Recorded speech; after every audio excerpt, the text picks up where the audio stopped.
písať história obce Dolné Zelenice. Asi takto nejako to vyzeralo, keď sme do vienka v roku 1244 dostali zbožný dar zeme.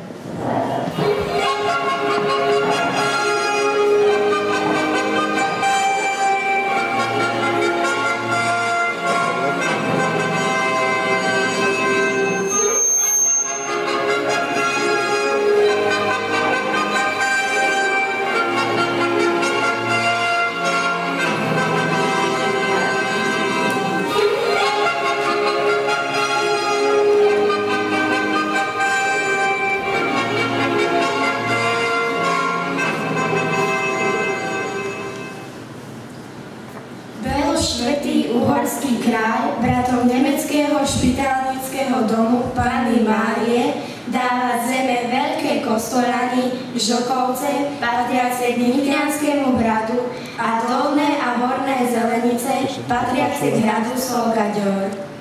Veľo z Božej milosti kráľ Uhorska, Dalmácie, Chorvátska, Ramy, Srbska, Haliče, Vladimírska a Kumánska, všetky verným Kristovi, čo nazrú do tejto listiny, spásu v Pánovi. Hoď kráľovská vznešenosť má štedro rozdávať láskavo zaslúžené odmeny všetkým tým, čo sa o to uchádzajú, o mnoho viacej povinná dávať tým, ktorí od úrod svetu žijú Bohu, aby to, čo udeli v prítomnosti, mohla s viacnásobným úžitkom prijať v budúcnosti.